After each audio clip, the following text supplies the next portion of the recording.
Squish, squish, squish, squish, squish, squish. I'm sorry, cornbread. I didn't mean to squish you like that.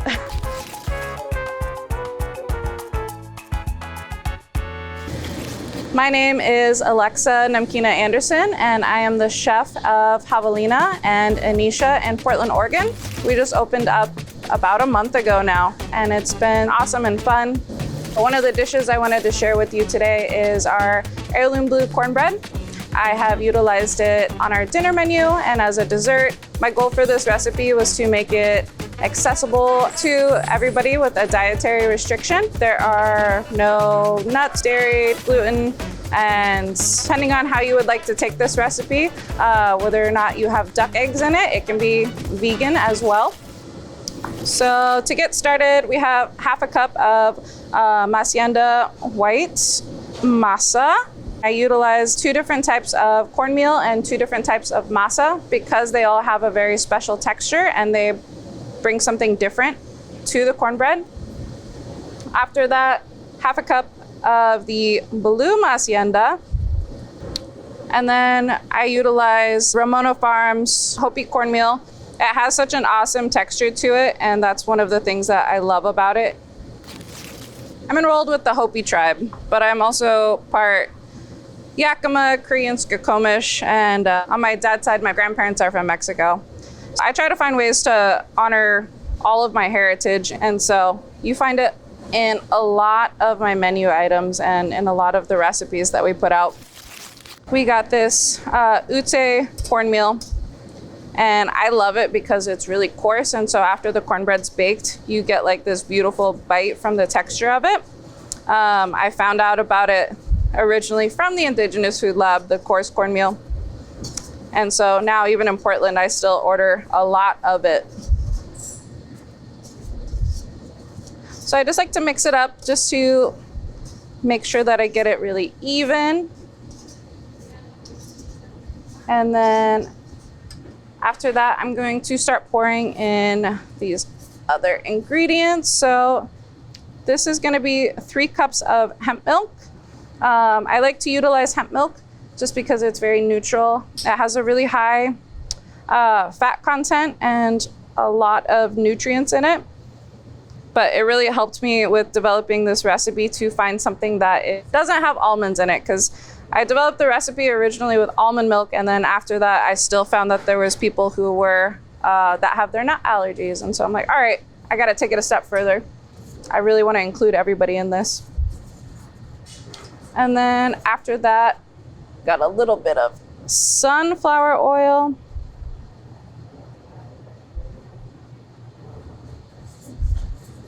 And then I just like to slowly mix it all in. Otherwise it gets a little clumpy.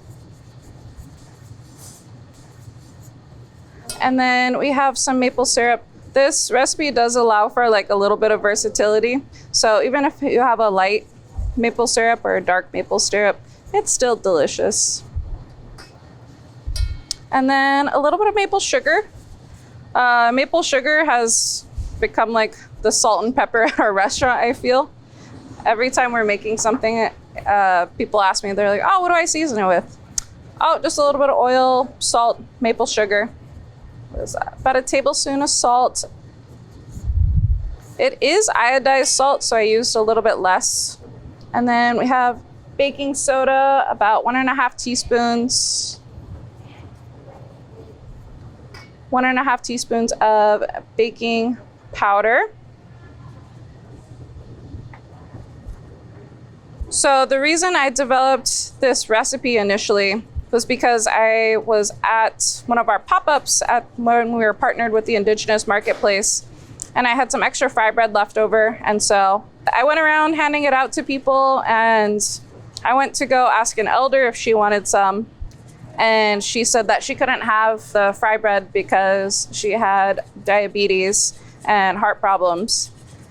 And so that caused me to really question what I was doing in terms of the food that I was making and the food that I was serving. I've tweaked it about 12 times, but my whole goal for this recipe was to make sure I had, I don't always like to say healthy, but a pretty healthy food for people to enjoy. And thankfully, for that elder teaching me a very polite lesson that day, I developed this cornbread recipe. And so here we are. I have this blue corn batter. What I just mixed up with was a little bit of egg replacer and some water. But you want to mix it up pretty good so that way you don't have any little surprise dry clumps in there. Oh, sorry, I'm going to put a little extra oil in here. If you ever feel like your recipe is coming out a little bit dry, I always start with adding a little bit of extra oil first. But what I'm going to show you is 2 different ways that I utilize the cornbread. At Javelina, we do these really cute, fresh baked blue cornbread loaves. And then I do serve it with a little bit of maple butter, and I season it with a little bit of cedar smoked salt. And that's my favorite application. I bake it fresh to order too, because I think one of the greatest things in life is fresh hot bread out of the oven. Whenever I think about the holidays with spending time with my grandma, it was always with like a fresh dinner roll. And so I'm trying to invoke that same feeling really. But these will be the cute little loaves. And then before you put these in the pan, you can either put a little bit of the sunflower seed oil in there. I like to go the ultra safe route, and I just put some parchment paper in there. It saves a lot of trouble. Now the other application that we do with this cornbread, because it is so versatile, with our Anisha menu, I utilize only indigenous ingredients, indigenous owned products, indigenous farmed. And so with this menu, I utilize the blue cornbread as a cake for our desserts. And you can switch it up so much. Anisha means my daughter in Yakima. And really when I sit down and I think about why we started our whole pop-up and this huge project of ours and opening up a restaurant, it's really been about taking care of the next generation. And for me, that's my daughter. And so I try to make food that I would feel happy and proud of her eating. And so this cornbread's one of them. So for the sheet cake style, I'm going to bake it up, and then I'm going to take this little heart mold and I'm going to press out these cute little cakes. When it comes to our dessert and to our food, I am a little silly and I really like putting hearts on my food because I feel like it's my way of showing that I'm putting love into my food, just literally in shape form. And it also reminds me of my tita. Her and I, unfortunately, we had a language barrier, and the only thing that I understood from her that she always said to me was, "I love you, mijita." And then she always gave me these cute little heart-shaped cinnamon sugar cookies. And so this is my own way of paying respects to her and also carrying her with me in my food. So sometimes you'll find it in my food, sometimes you'll find it in my jewelry, you'll see it on my earrings. But yeah, this is very special to me. The blue corn loaves are going into the oven at 325 degrees for 19 minutes. And then this sheet cake will be going into the oven at 325 for 22 minutes. All right, so we got the little cornbreads. Since this is like a nice little nonstick pan, sometimes you need like a little offset spatula to loosen up the sides. But other than that, you can just lift them out and you have this really nice little cornbread. I'm just gonna cut it in half and serve it with a little bit of maple syrup.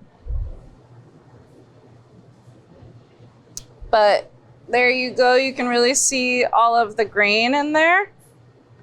I am just obsessed with the texture that the corn gives you.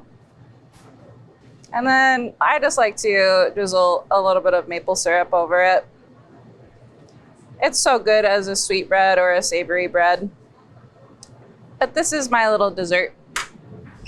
I like to serve it with a hominy stew or some braised elk, and my go-to, I'm still a sucker for butter. I really love our maple butter with a little bit of cedar smoked salt on top of it. Just complements it really well. Now for the sweeter version, I'm just gonna take some strawberries and make a little bit of a compote.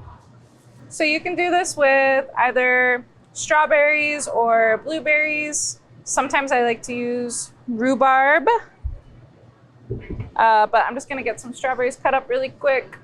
So I'm just gonna quarter them. It kind of reminds me a little bit of a strawberry shortcake.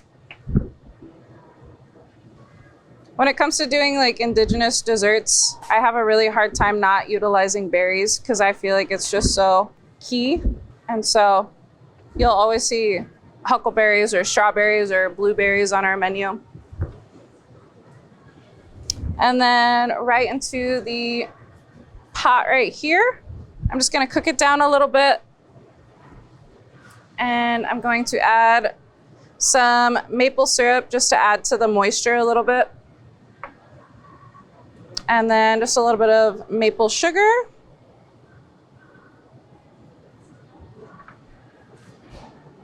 And just a tiny bit of water.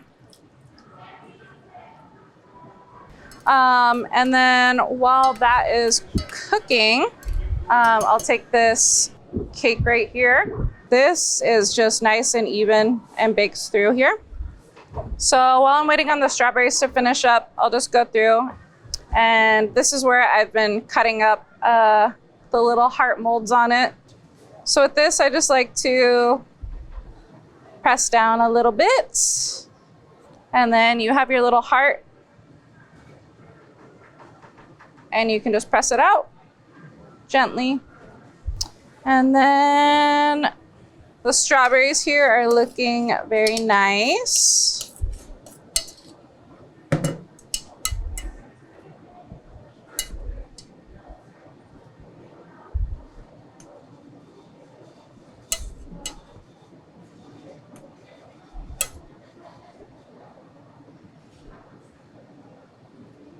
And then there's a lot of really nice syrup that came out. But there you are. This is the Heirloom blue corn cake with some strawberries and a little bit of maple. This is my favorite dessert now. You can find us in Portland, Oregon at Javelina. We will be doing our tasting menu, so follow us on Instagram or Facebook. If you like to follow these types of videos and you want to learn more, then follow the Indigenous Food Lab on Instagram and on YouTube. Thank you.